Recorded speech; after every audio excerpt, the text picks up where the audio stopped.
एक लक्षात घ्या की मुळात आता भाजपचे जे सगळे खेळी सुरू आहेत, प्रामुख्याने राज्यसभा निवडणुकीच्या अनुषंगाने आता भाजपचा जो प्रयत्न सुरू आहे, तो प्रयत्न असा आहे भाजपचा की 6च्या 6 जागा ज्या महाराष्ट्रातल्या आहेत, तर त्या सगळ्या जागा भाजपने किंवा महायुतीने जिंकायच्या आणि महाविकास आघाडीला मात्र एकही जागा मिळू द्यायची नाही, असा प्रयत्न आहे.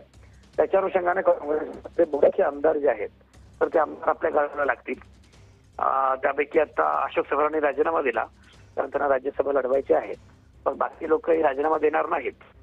मात्र ते क्रॉस वोटिंग करतील, बाकीच्या गोष्टी करतील आणि राज्यसभा निवडणुकीमध्ये अशा प्रकारची धोबीपछाड द्यायची, असा प्रयत्न खरं म्हणजे आता भाजपचा आहे. त्याला तोंड देण्यासाठी आता महाविकास आघाडीचे सगळे नेते प्रयत्न करत आहेत. मला असं वाटतं की मुळात शरद पवार गट किंवा राष्ट्रवादी काँग्रेसमध्ये विलीन व्हावी, अशा प्रकारचा प्रस्ताव हा काही नवीन नाहीये. जेव्हा 10 जून 1999ला जेव्हा राष्ट्रवादी काँग्रेस पक्ष स्थापन झाला, तेव्हापासून त्या आजतागायत अशा प्रकारच्या बातम्या अनेकदा येत आहेत की राष्ट्रवादी काँग्रेस पक्ष काँग्रेसमध्ये विलीन होईल. पण प्रत्यक्षात राष्ट्रवादी काँग्रेसमध्ये विलीन होईल अशी शक्यता मला अजिबात वाटत नाही. नक्कीच. शरद पवार संजय आपलं आवटे, मी अस्तित्व कायम थोडंसं तुम्हाला ठेवतील.